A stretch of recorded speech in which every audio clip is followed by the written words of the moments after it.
बूढ़े माँ बाप ने सिखाया बेटे और बहू को जिंदगी का सबक। आप नहीं जानती माँ, यहाँ उल्टी गंगा बहने लगी है। ससुर जी जब से रिटायर्ड हुए हैं, मेरी सास और ससुर दोनों किसी फिल्म के लव बर्ड्स की तरह अपने आप को जवान समझने लगे हैं। दिन भर हमारे घर के पास बने गार्डन में झूले पर बैठे बातें करते रहते हैं। उन्हें अपने पक चुके बालों का भी ख्याल नहीं रहता। इस उम्र में उन्हें ऐसा व्यवहार क्या शोभा देता है। कविता अपने ससुराल के समाचार अपनी माँ को बता रही थी। तभी सास अलका उदास मन से रसोई घर में जाती है, क्योंकि बहू की वो कड़वी बातें उन्होंने सुन ली थी।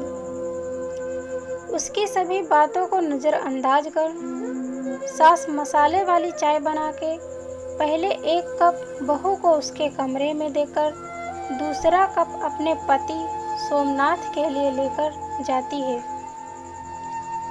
बहू ये देखती है और अपना मुंह टेढ़ा करती है। सास ने फिर से एक बार उसकी तरफ दुर्लक्ष्य किया, क्योंकि ससुर के निवृत्त होने के बाद यह उनका रोज का ही नित्यक्रम बन गया था। अब वह किसी की भी परवाह किए बिना रोज अपनी मर्जी के मुताबिक नए नए कपड़े पहनकर गार्डन में अपने पति के साथ बैठकर अपना ज़्यादातर समय बिताती थी। उन्होंने अपनी पूरी जिंदगी अपने बच्चों के लिए काम करते बिता दी थी, इसलिए अब बची खुची जिंदगी वह दोनों एक साथ समय बिताकर जीना चाहते थे। आनंद निवास बंगले जैसा 2 मंजिलों का घर पति पत्नी का ये सपना था और उन्होंने बड़ी मेहनत से इसे पूरा भी किया था। अलका जी ने घर के सामने बड़े प्यार से उस गार्डन को बनाया था और वहाँ पर कई फूलों के पौधे और बेलें उगाई थी। उनके उगाए चंपा, जसवंती, मोगरा, गुलाब ऐसे दर्जनों फूलों की खुशबू से उनका गार्डन हमेशा महकता रहता था। अलग अलग ऋतुओं में अलका जी अलग अलग सब्जियां भी अपने उस गार्डन में उगाया करती। रसोई के लिए धनिया, पुदीना और मेथी उन्हें कभी बाहर से खरीदनी नहीं पड़ती थी। इतने सालों तक काम की भागदौड़ में सोमनाथ जी कभी भी इस जगह का आनंद नहीं ले पाए थे, लेकिन अब उनका पूरा खाली समय इसी जगह पर बीतता था। दरअसल एक और छोटा सा घर वहां बना सके इसलिए उन्होंने वह जगह खरीदी थी, लेकिन अब वह संभव नहीं था। अलका जी को अपने बनाए उस गार्डन में एक झूला चाहिए था, जो उन्होंने ला कर दिया था, और अब वही झूला उनको एक दूसरे के साथ ज़्यादा से ज़्यादा सुखमय समय बिताने का जरिया बन गया था। उन्होंने अपने घर में सभी ज़रूरी चीज़ों की और बाकी ऐशो आराम की चीज़ों की कोई कमी नहीं रखी थी। फिर भी बहू को दोनों का उस झूले पर बैठकर समय बिताना खटकता था। पहले दिन भर उसके साथ रहने वाली सास अब ज़्यादा समय अपने पति को देने लगी थी।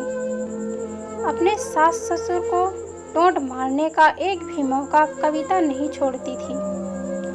वह हमेशा अपना दिमाग उनको उस जगह से हटाने के लिए लगाती और एक बार उसने ऐसा करने के लिए एक षड्यंत्र भी रचा। अजय, तुम्हें नहीं लगता हमें एक बड़ी कार लेनी चाहिए? कविता ने अपने पति से कहा। आइडिया तो अच्छा है, लेकिन कार रखने के लिए जगह कहाँ है हमारे पास? एक ही छोटा सा गैरेज है जहाँ सिर्फ एक कार के लिए जगह है। अजय ने चिंता वाले स्वर में कहा। कौन कहता है जगह नहीं है? वह गार्डन है ना, जहाँ आजकल 2 लव बर्ड्स अपना डेरा जमाए बैठते हैं। कविता ने पति की तरफ तिरछी नजर करते हुए कहा। आजकल तुम कुछ ज्यादा नहीं बोलने लगी हो, अजय ने अपनी पत्नी को फटकार लगाते हुए कहा। लेकिन सच तो ये था कि उसने भी इस बारे में अपने पिता से बात करने का मन बना लिया था। अगले दिन अजय पिता के पास गया और उनसे बोला, पिताजी, मेरा और आपकी बहू का मन है कि एक बड़ी कार ली जाए, पर बेटा हमारे पास पहले से एक गाड़ी है ना, दूसरी गाड़ी लेने के बाद हम उसे रखेंगे कहाँ? सोमनाथ जी ने कहा, पिताजी, इसी गार्डन में एक नया गैरेज बनाने की सोच रहा हूँ। कविता को इस गार्डन की कोई पड़ी नहीं है और माँ भी भला अब और कितने दिनों तक गार्डन का ख्याल रखेंगी। इसलिए अच्छा होगा कि सभी पेड़ पौधों को तोड़कर यह गैरेज बना लिया जाए। अजय ने अपने विचार बताए। दूर खड़ी अलका जी का यह सुनकर जैसे दिल ही बैठ गया। सोमनाथ जी अपना गुस्सा दबाते हुए बोले, मुझे तुम्हारी माँ से पूछना पड़ेगा, मुझे थोड़ा वक्त दो। क्या पिताजी, इसमें क्या मम्मी से पूछना, आप दोनों तो किसी का विचार करते ही नहीं हैं। दिन भर झूले पर बैठे रहते हैं, बिना चार लोगों के बारे में सोचे। अब कविता घर में है, छोटे बच्चे भी हैं घर में और आने जाने वाले लोग भी तो आपको कैसे देखते हैं, आप किसी का विचार नहीं करते। अजय थोड़ा चिढ़ते हुए ही बोला।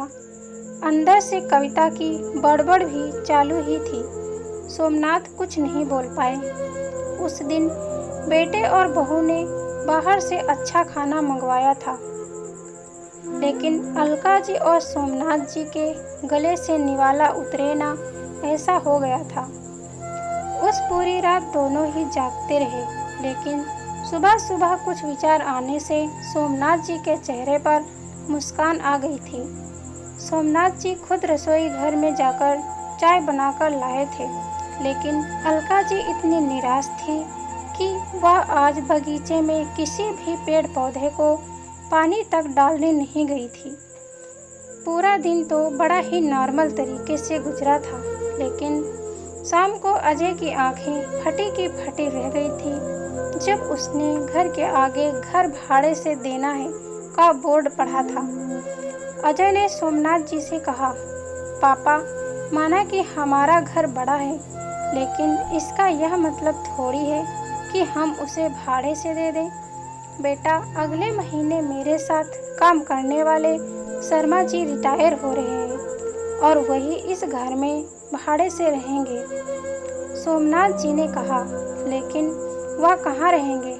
अजय ने अपनी शंका भरे सवाल पूछा। घर के उस हिस्से में जहाँ तुम रहते हो, सोमनाथ जी ने कड़क आवाज में कहा।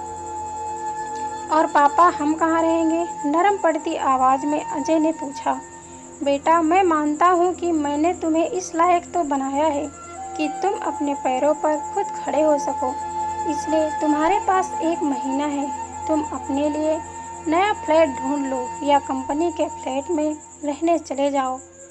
वहाँ तुम्हें उम्र के लोगों का साथ मिल जाएगा और इस घर में हमें हमारी उम्र के लोगों का साथ मिल जाएगा।